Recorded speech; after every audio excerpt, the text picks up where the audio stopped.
This is Vermont Edition. I'm Michaela Lafrac. President Trump's administration is urging the Senate to pass the One Big Beautiful Bill Act. Yesterday, the White House said in a statement that the bill would deliver tax relief, generational wealth reform, and historic spending cuts. Meanwhile, Democrats are making the opposite case. They say this bill would increase the national debt to dangerously high levels, cut vital welfare programs like Medicaid and food stamps, and that the tax cuts proposed in it will mainly benefit the rich. The bill passed the House, and it's now in the hands of the U.S. Senate to work on. President Trump wants to see it passed by July 4th. Joining us today to discuss is Senator Peter Welch. He's a Democrat who represents Vermont. He was Vermont's representative to Congress from 2007 to 2023. And now in the Senate, he currently serves on multiple committees, including Agriculture, Judiciary, Rules and Administration, and Finance. He joins me today in Vermont Public's studio in Colchester. Senator Welch, it's good to see you. Thank you. And listeners, you can join our conversation as well. This is your chance to make your voice heard with a member of our congressional delegation. You can call in at 800-639-2211. Some of you have already sent us an email with a question for our senator. Others can join them at Vermont Edition at vermontpublic.org. Senator, let's start with the One Big Beautiful Bill Act. It's this massive policy bill, as you well know, that it's making its way through Congress. And we've heard many Democratic critiques of this bill, particularly around its historic reductions in Medicaid spending. So I'd like to start there. Do you expect the Senate version of this bill to differ significantly from the House's in terms of Medicaid cuts? Well, my hope is that we kill the bill. I mean, there'll be some adjustments that some of my Republican colleagues try to make to mitigate the damage, but this bill is very damaging to individuals in Vermont, very harmful for individuals here, and I'll go into that. But it's also really bad for the economy, and I'll start there. First of all, Vermonters don't believe they're going to get a tax cut out of this deal. You know, the tariffs are increasing cost for them, making it very, very tough for business, so inflation is going to be going up. Second, people just don't see that these tax cuts, if they're getting an everyday wage, drawn a salary, is going to be in any way meaningful. What people do see is that interest rates are going up, and that's because of the massive increase in the debt. And what are we getting for this? It's not as though we're borrowing money to rescue ourselves from the financial crisis of 2008 or get out of COVID. It's a huge addition to the debt, where interest rates are going up, so your credit card costs will go up. If you're trying to get a mortgage and they're already high, rates will be higher. So that, from a macroeconomic perspective, is terrible.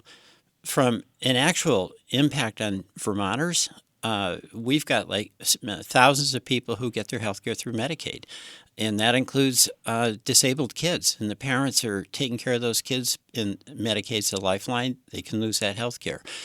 The 2 out of 3 seniors who are in nursing homes, that is paid for by Medicaid, and they can be kicked out of those homes with these cuts.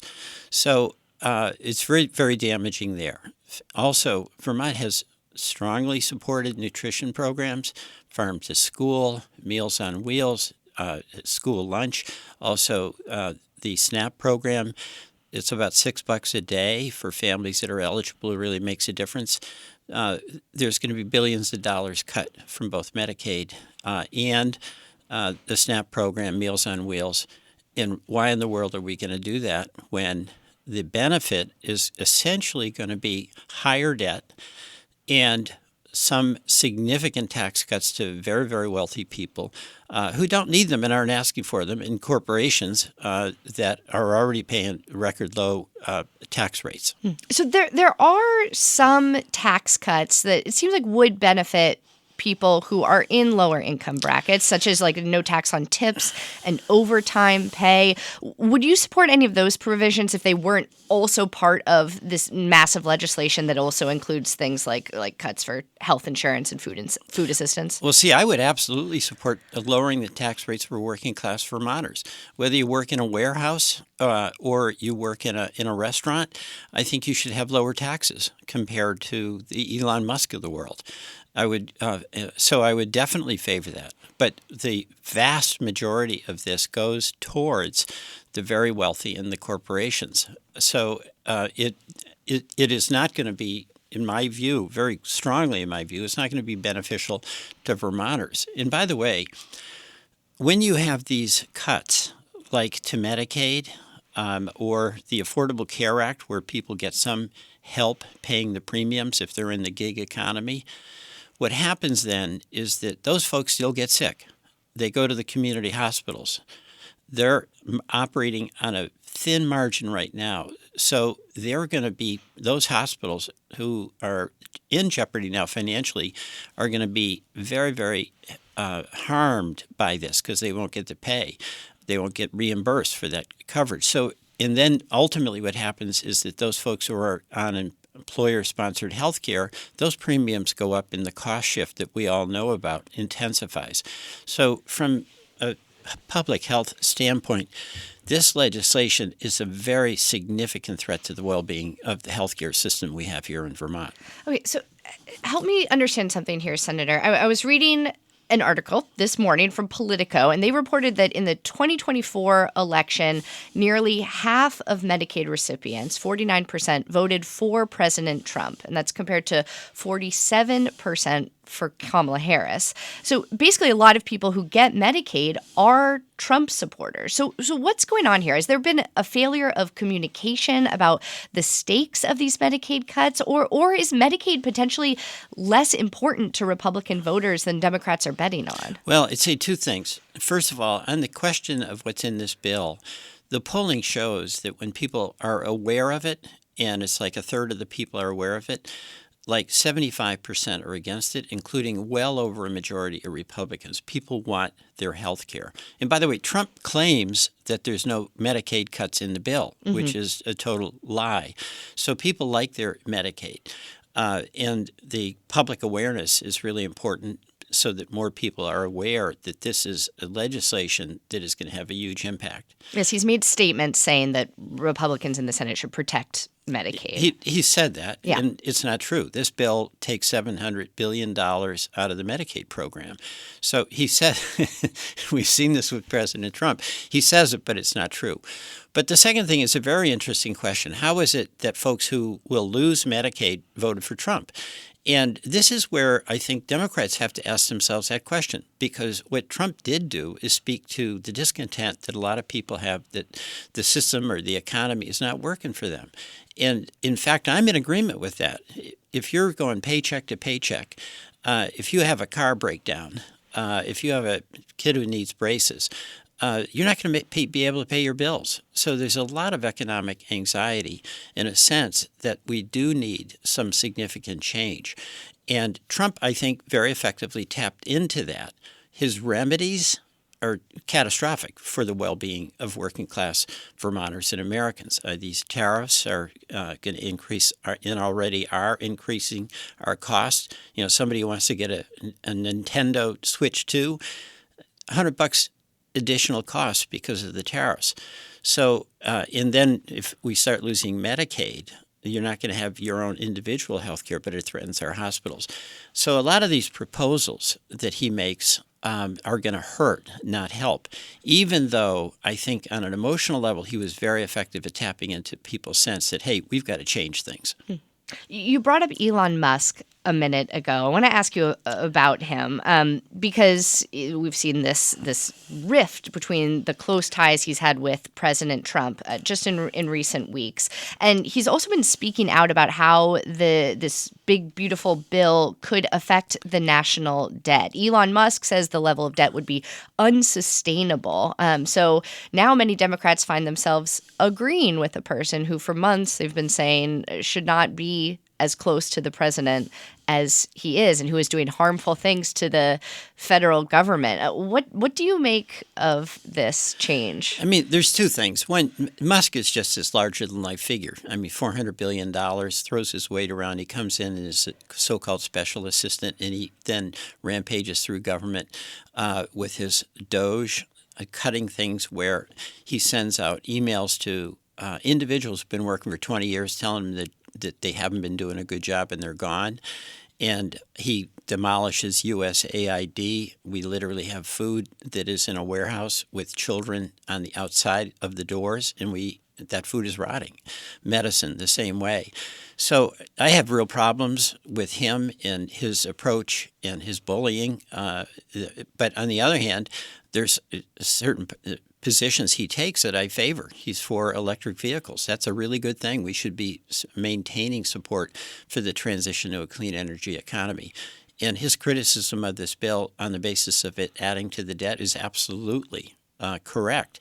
And what's so harmful about that debt is we're not getting anything for it other than funding significant tax cuts. Like if you're one of these multimillionaires, you're going to get $450,000.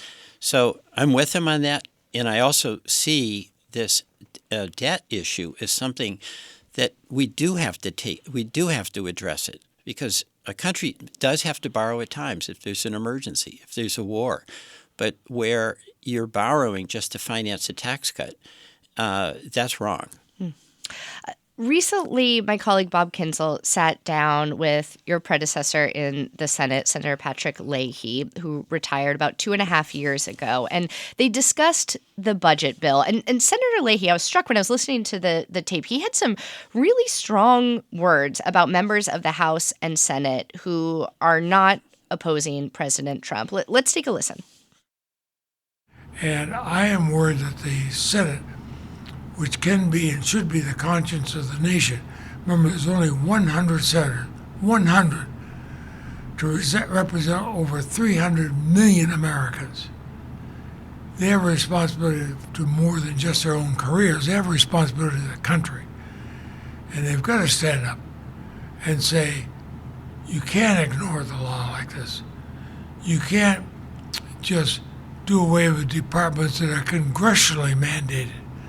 Not presidentially mandated, but congressionally. If you're not willing to stand up, then get out of the Senate, get out of the House. So, strong words. But, as a Democrat in the Senate, you and every single other Democrat can vote against this bill, and it can still pass. So the goal here, it seems, is to try to convince a handful of Republicans. I think you need at least 3 or 4 to vote no. That's correct. How do you do that? Well, first of all, I'm 100% in agreement with Senator Leahy. And it's important because what he's standing up for is the separation of powers, and that we have a government that is based on 3 competing branches, the executive, the legislative, and the judiciary. And what he's talking about, and I fear, and unfortunately he's right, is Congress is abdicating its independent authority under Article 1 to the president. And let me give 2 examples. Only Congress can pass tariffs. That's in the Constitution. Trump is doing it. Now, he was set back in the courts, but he is assuming power from the Congress, and my Republican colleagues, regrettably, are not standing up for the constitutional responsibilities of Congress to do that. They're abdicating them to the president. Same way with budgeting. The Congress has the power. The person decides what the budget is. Trump is disregarding that, moving money around or taking money away, like from USAID. So the danger that we have is that you allow the accumulation of almost absolute power in the executive. And we all know that absolute power corrupts absolutely.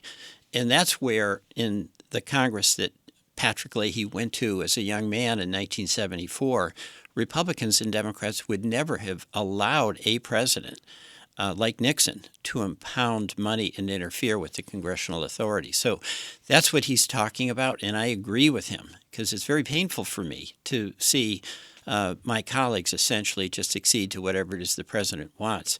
Now, on the political side, that's why a big part of my time is how can I persuade 3 or 4 of my Republican colleagues, for instance, to vote no on this bill.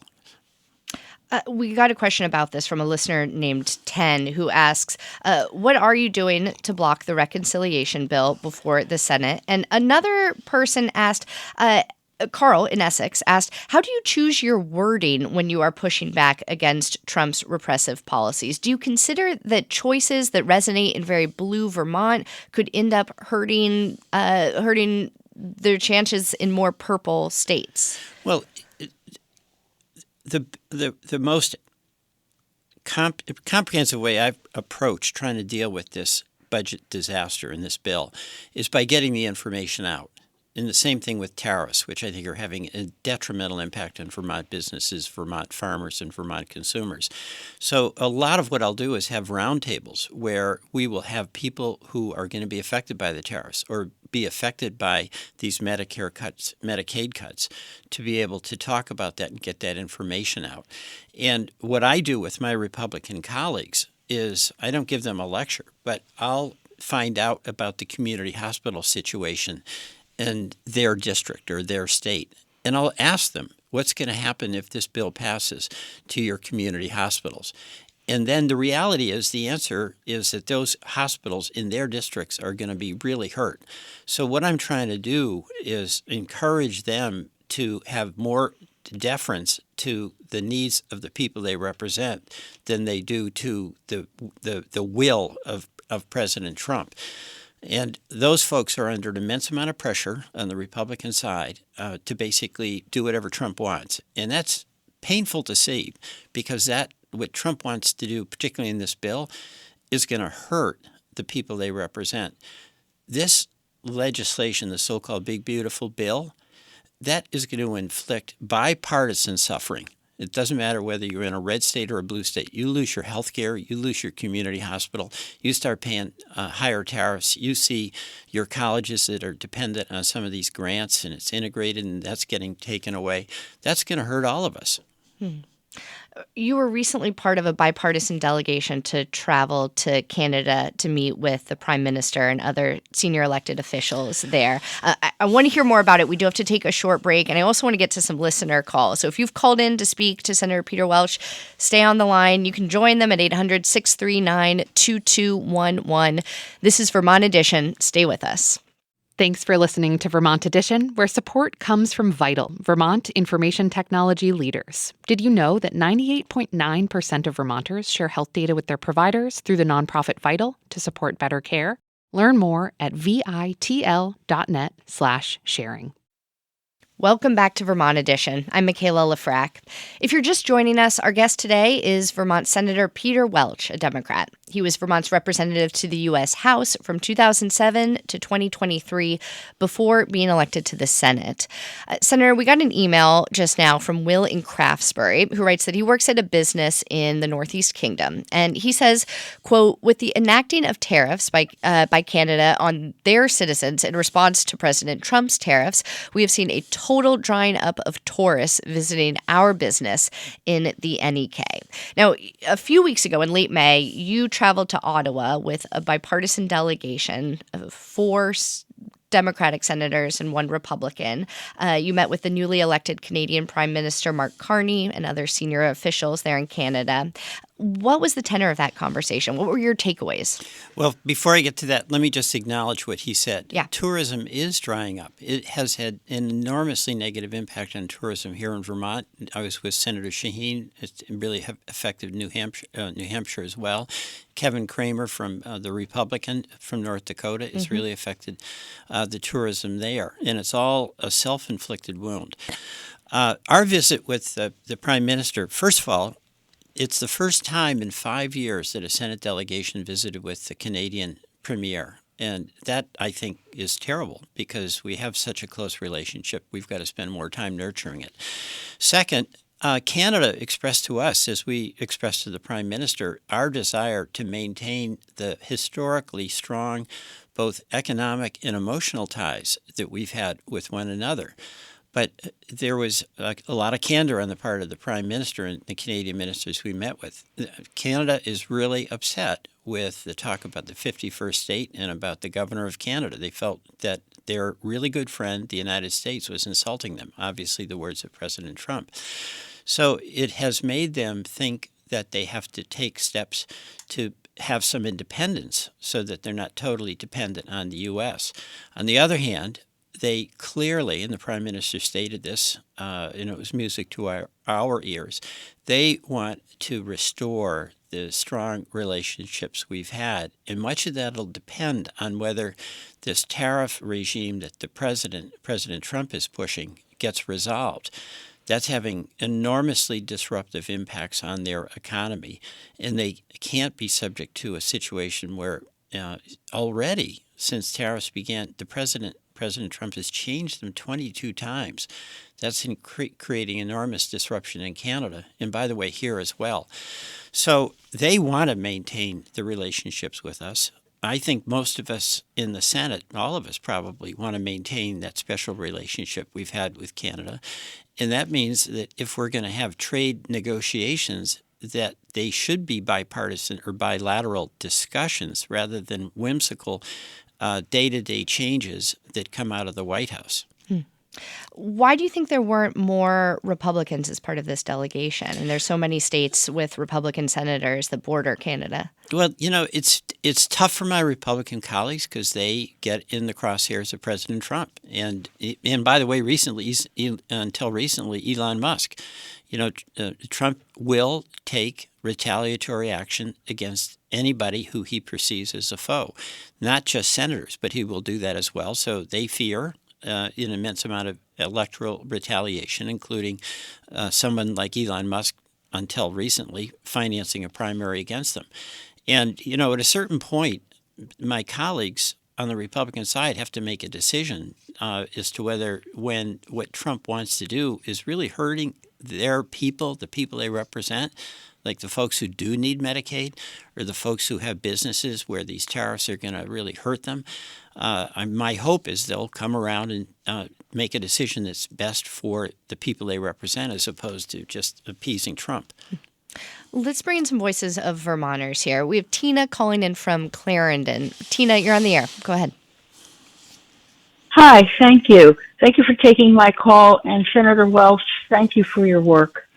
My question is, we've heard a lot of specifics on what's going to be cut in this bill, the Medicaid and other things. What we have not heard is any specifics on tax cuts for the wealthy. I have no clue what you're talking about. I didn't when Trump was in for the first term, what those tax cuts entailed. I'd like to hear more specifics on the tax cuts so I know what the other side of the scale is. Thank you. Well, in the multinational corporate tax cuts, that was a big one. In the last bill, the tax rate theoretically was 35%, and it went down to 21%. That was literally trillions of dollars. And by the way, when the corporations were advocating, these are the major multinational corporations, they were asking for a reduction to 25%. But Trump bid it up and got it down to 21. I mean, that was really bizarre. Trump gave them more than they were even asking for. And then on the very wealthy, we're talking about billionaires here. The effective tax rate went down a couple of points, but that adds up to real money. Thank you, Tina, for calling in. Let's go next to Regis, who's in Montreal. Regis, you're on the air. Go ahead. Hello. Hi.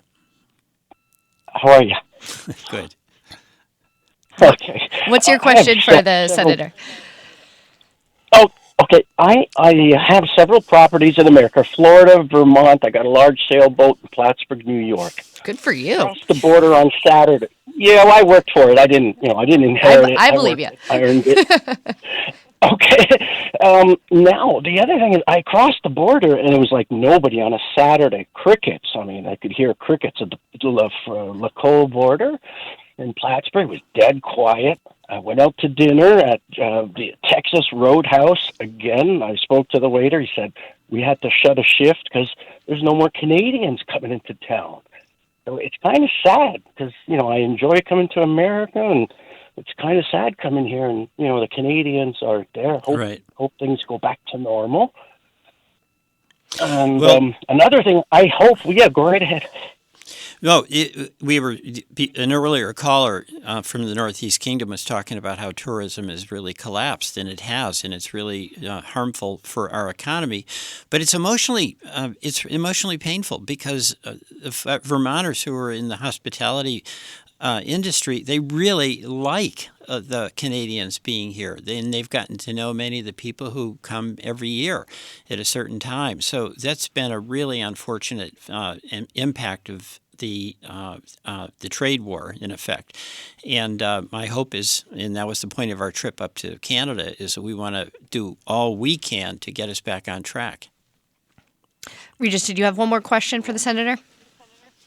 I hope there's like a law that the governor of New York is trying to put through, because I spend a little too much time in America. I go past that 6 months stay, and I get pulled over into secondary because I overstay my stay. So this year I'm going to Paris for a month because I can't stay on my boat, because I go to Florida in the winter, and then I get pulled over into secondary at the border in Vermont, and they go through my car like I'm a criminal, and, where are you going? Do you work here? No, I don't. I'm just, Regis, if you need a ship hand on that trip to Paris, you just give me a call. Thank you so much for calling in. You. Let's bring in another caller here. We have John in Middlesex. John, you're on the air. Go ahead. Hi, Senator Welch. I'm calling. I wonder how aware you are of the potential closure of the Copley Birthing Center in Morrisville. A couple of points, a question for you. Are you getting any calls about that? What are people saying from the Lamoille County about this closure? Can you speak to the economic possibilities and the essential service that local hospitals and birthing centers bring to Vermont, and what kind of weight might the delegation in Washington play to really deeply examining the reasons for the closure and finding ways to support essential services for mothers, children, and families in Lamoille County? Thank you, John. Here's the answer on that. If we pass this big, beautiful bill with the Medicaid cuts, that jeopardizes all our community hospitals in Vermont, not just the birthing center, which is very, very popular and much needed at the hospital, because we take $700 billion out of Medicaid. That means that all those individuals who were dependent on Medicaid will still get sick, they'll still have babies, they'll go to our community hospitals, and the community hospitals won't be paid. So that economic pressure that our community hospitals are experiencing will intensify. We've got to kill this bill. Is there anything else that can be done to support something like Copley's Birthing Center if indeed this bill passes? This really is about Medicaid reimbursement. It's like you lose insurance. Yeah. Let's say you don't have insurance and you go to the hospital and they end up giving you care and they do it for free. Well, they can only do that so long. So what you're seeing in our healthcare system is that the cuts in terms of availability of insurance, Medicaid, to some extent, Medicare is threatened, by the way, with this bill, because if the debt goes up, that would trigger an automatic cut. The hospitals don't get reimbursed, and they have to make some very, very tough decisions. And what I'm saying to John is that the problems that we have with our financial well-being of our hospitals is enormously intensified if we take $700 billion out of Medicaid. Thank you, John, for calling in. Colette is in Hardwick. Colette, go ahead. Oh, hello. Hey, Senator, I just wanted to hit back on the issue of the Republicans and their inaction, and especially on this topic that we're talking about right now, having to do with resources for the lower income people. And I'm old enough to remember, I believe that it used to be the Republican argument in terms of meeting the needs of lower income people, that it was the methods would be to support programs like the Earned Income Credit and the child tax credit, and even, discussions about giving aid for Medicaid and that sort of thing. That was the correct response to helping the lower income people. And now it seems like the Republicans have totally forgotten that, and that they're coming out against these programs and calling Democrats things like, they're the party of the welfare state. They're the party, we are, and I'm going to say I'm a hardcore, born and bred Democrat because of the issues of social justice and, wanting things like health care for all. And that used to be a debate that happened among the Democrats, and the Republicans' response was, it's not that we don't care, it's that we just want to do it with these different programs, directly. Colette, what I'm noticing, you're calling out this kind of shift in the messaging of the political parties when it comes to standing up for lower-income Americans. Well, but what Colette said is also true. There's been a lot of Republican support for, like, the earned income tax credit. Right. There was a lot of support for the child tax credit, and I'd like to see that continue. What you see is things are much different with Donald Trump, because he's saying on the one hand, don't mess with Medicaid. On the other hand, he's promoting the big, beautiful bill that will take $700 billion out of Medicaid.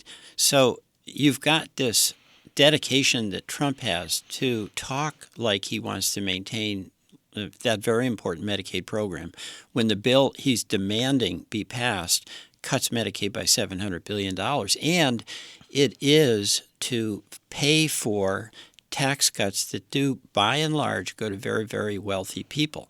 So that's an upside-down discussion. And, the reality is we should have a better tax system. Elon Musk, for instance, stops paying Social Security like in the first minute of the new economic year, whereas everyday Vermonters pay 7%, close to 7% on every dollar they earn throughout the entire year. We should have a tax system that gives some relief to hardworking, paycheck-to-paycheck folks. And we shouldn't be giving more tax cuts to very, very profitable corporations. And we should not certainly be giving tax cuts that are going to benefit the billionaires. Well, thank you so much for calling in. I want to ask you about some recent news happened at the end of the week last week around broadband, which has long been an issue that you have been very outspoken on, getting more broadband access for Vermonters. Vermont is expecting to get more than $220 million for broadband build-out under this Biden-era program called BEAD. And on Friday, the feds just released new rules for this grant program. It's been under review for the past couple of months. Some states, including Vermont, have continued to advance this broadband expansion work during that review process. Do you know yet how these new rules will affect Vermont's broadband expansion work, or is that something your office is actively reviewing? We are actively reviewing it, and I'm actively worried. Okay, we have to have broadband. You have to have high-speed internet in every part of Vermont in order for Vermonters to have the opportunity to be part of the economy. And we've made progress with the communication union districts that the legislature set up to give some local some local control and local ability to implement. It also takes money to wire it. So we've been making progress, but this BEAD money would be really essential to us being successful in the short term. And what we're seeing with the Trump administration is they've been clawing back money that was appropriated by Congress, sometimes for broadband, oftentimes for other infrastructure projects around the country, including clean energy projects that are going to would be really helpful to communities. And this goes back to a point that Senator Leahy was making. Congress shouldn't acquiesce to this because these appropriations were made by Congress. It's the constitutional authority of Congress to do that. And an executive doesn't have the unilateral authority to claw those back when Congress has appropriated that funding. And in Congress's past, even when I went there, the Republicans and Democrats wouldn't stand for a president of either party encroaching on the constitutional authority and responsibility of the legislative branch. We've got to stick up for the people. One more question for you, Senator, then I know you have a flight to catch to Washington to do some of this important work you're talking about. Last fall, Vermont's entire delegation sent a letter to FEMA calling for long-term structural reform. You also called for an audit of FEMA's administrative costs and this reduction of bureaucratic inefficiencies, which were called out in a big Vermont public investigation that came out late last summer. What is the status of that effort, and is it still a priority for you? It's still a priority, and that is very much being contested. My view is that from our experience, the floods in 2023 and 2024, FEMA was really good in the immediate aftermath, but in the long-term recovery, it got bureaucratic. And my approach was that we had to give much more local control to the states and to the communities about the buildup and give them decision-making authority and access to the funds. Sounds a bit like a Doge message there. Reducing inefficiencies at the federal level. All of us are in favor of getting rid of inefficiencies, but what Doge did is they just destroyed things, all right? They didn't do a plan. So that's not what you're saying. You're not saying let's get rid of FEMA. No, I'm saying let's have local control on the follow-through. Mm-hmm. And a lot of my Republican colleagues are totally in agreement with me on that. You know, if you're talking about should you have an 18-inch culvert or a 9-inch culvert, I trust the select board, okay, to make that decision. On the other hand, what the Trump administration is talking about, and Kristi Noem is talking about, the head of Homeland Security, is abolishing FEMA. So what they're literally talking about is returning responsibility to the states to recover from these catastrophic storms that are getting more frequent and more violent. And no state has the capacity. You know, after Irene in 2011, we had billions of dollars of damage. After the floods of 2023 in July and then July in 2024, a state, whether it's us with flooding, whether it's Texas with California with wildfires, or North Carolina with that hurricane, you need federal help. And our congressional delegation, has always supported funding for that emergency relief to others when their time comes. So we need that FEMA organization, but we also need, and that's why I'm pushing hard for FEMA reform to make it more efficient. Senator Welch, you're going to have to take our caller Regis's boat to get to Washington if I don't let you get to the airport. Senator, thank you so much for your time today. Thank you very much. Coming up, we are going to debrief this conversation, hear a bit more about Senator Patrick Leahy with Vermont Public senior reporter Bob Kinzel. That's in just a moment. Stay with us. Welcome back to Vermont Edition. I'm Michaela Lafrac. If you're just tuning in, we just had to sit down with Vermont Senator Peter Welch. If you missed that interview, you'll be able to find it on Vermont Edition's podcast feed. We talked about a lot of issues, from his recent meeting with Canadian Prime Minister Mark Carney to the big, beautiful bill that is in front of the Senate right now. To help us debrief, we've got Vermont Public's senior reporter Bob Kinzel with us. He is in Montpelier. Hey, Bob. Hey, Michaela. So Senator Welch and other Democrats have a big job ahead of them, huh? Well, they certainly do, and I think Senator Welch outlined the challenge that's in front of them.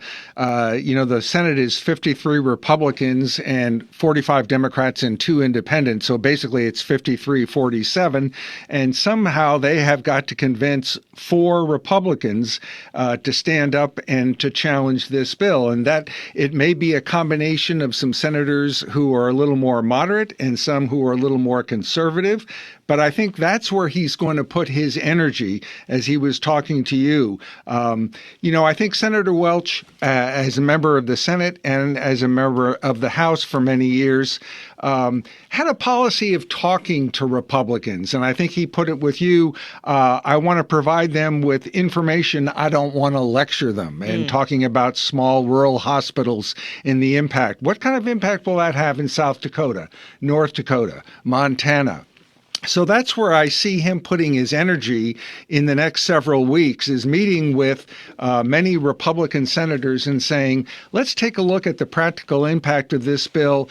on your state as well as Vermont and other states. So I think, as he said, there are some issues that are going to affect blue states. They're going to affect red states. And I think he sees his job as getting the information out. So it sounds like both he and Vermont's other Senator Bernie Sanders have similar views on this big, beautiful bill, similar values, but perhaps they have different tactics on how exactly to oppose it. I mean, Senator Sanders has been on this big fight oligarchy tour, barnstorming America. Senator Welch really focused on these kind of one-on-one conversations he's hoping to have with his Republican colleagues. Do you think am I getting that right? Do you see a difference in tactics here? Absolutely. I think you have it exactly right. And in between the two of them, they would probably say, sort of this is one approach that needs to be taken. Senator Sanders with his oligarchy tour, drawing huge crowds around the country. I think his office said that last month he drew the largest crowd in his political history in Los Angeles, talking about the Trump agenda. So, yes, I think you have it exactly right. On one hand, Senator Sanders is going out there really very strongly opposing the Trump agenda. And Senator Welch, while still opposing the Trump agenda, seeing a different route that needs to be taken in terms of talking to Republican members of the Senate. So, Bob, you recently sat down with Senator Patrick Leahy, who was the longest-serving American senator until he retired about 2.5 years ago. And you all talked a lot about his views on Congress of today and the need, as he sees it, for more Republicans to stand up to President Trump. Knowing Senator Leahy as well as you do, what do you think that he would do differently than other Democratic senators if he were in office right now? Michaela, I think he would try to sort of tread that middle ground between what we see Senator Sanders doing and what we see Senator Welch doing. I think he would be talking to, some of the moderate Republicans in the Senate. I think, for instance, he would be having conversations with Senator Collins of Maine. He would be talking to Senator Murkowski of Alaska. He would be talking to Senator McConnell of Kentucky. And I think he would be working very hard behind the scenes to do very much of what Senator Welch is doing. At the same time, he would be highlighting some of the concerns that Senator Sanders has. But I sort of see him working more behind the scenes if he was still there with the great seniority that he had, that he'd see his role as working with members of the Republican caucus. One thing that stood out to me from your interview with Senator Leahy, and there were many powerful moments in it, one thing was when you two talked about President Joe Biden and his decision to run again for president. Senator Leahy said that he thinks that, in hindsight, he thinks that was a mistake, and he wishes President Biden had basically done what he did and realized when it was time to step aside. This is a question that I think a lot of people have about a lot of different politicians right now. I mean, there was also some concerns about Senator Mitch McConnell's health for a while there, and it's an issue that particularly is facing Democrats right now. They have nearly double the number of members age 70 and older in the House compared to Republicans. And our two senators are older than the average in the Senate as well. I'm curious what your thoughts are on that, and maybe what are Democratic leaders like Bernie Sanders and Peter Welch need to be doing to nurture that younger generation? That's a great question. Senator Leahy told me that he was going to retire when he felt it was time, and that he would know that it was time, and that he came to that conclusion in 2022, that it was time for him to step down, come back to Vermont, spend more time with his family, and that he had really, after spending 48 years in the United States Senate, which is the third longest in the history of that chamber, I think that you highlight an issue that it is something the Democrats are looking at very strongly now. Where's the new wave of younger Democrats to represent the agenda and the priorities and policies of the party? And my guess is we're going to start seeing that fairly soon, that there's an awareness of this in Washington. And as we see the debate and discussion over this budget bill, we're going to see a lot of other senators stepping up and talking about it. Senator Patrick Leahy's being treated for cancer. How did he seem? How is his health?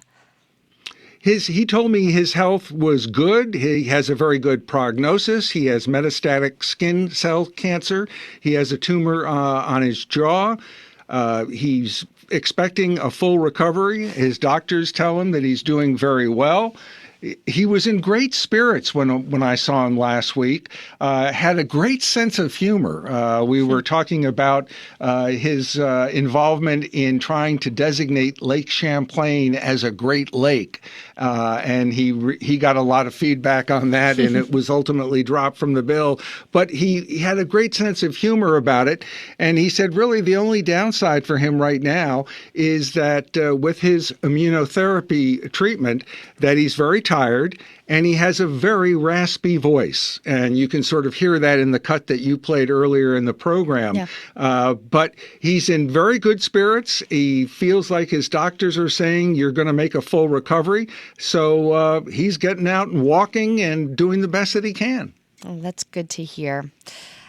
Bob, while I have you, I wonder if you can help me look ahead to the midterms for a moment. I know a lot of folks are still not ready to talk about a new election, but I think we should, especially in light of all this debate that's going on about the big, beautiful bill. I mean, Democrats have this big uphill battle in the next midterms. 58% of registered voters view the party unfavorably. So it's an important moment for Vermont's congressional delegation. I think, even if they're not at risk of losing their seats per se, they're still part of this. They're still part of their party and trying to turn that favorability rating around. Where do you see opportunities for the Democratic Party right now to gain support that they could then use in the midterms? Michaela, I think if we looked at the schedule that Senator Sanders has set up over the last 2 months with his oligarchy tour, he has been very strategic in targeting House districts that carried Trump by just a small margin, and where a Republican member might have been elected by 3, 4, 5%. And he is going to those places and saying, these are the issues and the priorities that are important to the country in a working class environment and a working class agenda. And so he has really targeted probably 15 or 20 different House districts that he feels the Republicans could be vulnerable in. And I think the Democrats are looking at that and saying they need to get the information out. And as Senator Leahy said to me, it's important for the Democrats to be very specific about their agenda. They have to be more than anti-Trump. They've got to have a pro-agenda and policy to help working people. And if they do that, then Senator Leahy thought they would be successful. And by looking at the places where Bernie Sanders has been in the last 2 months, that's exactly what Bernie is doing. Bob Kinzel, Aaron Montpelier, thank you so much for joining us. Really appreciate it. My pleasure. And you can hear Bob Kinzel's entire interview with retired Vermont Senator Patrick Leahy on vermontpublic.org. You can find the streaming link right there. All right, that is all the time that we have for today's show. But before we go, I want to let you know about what we have going on tomorrow, because we would love to hear your stories for tomorrow's episode.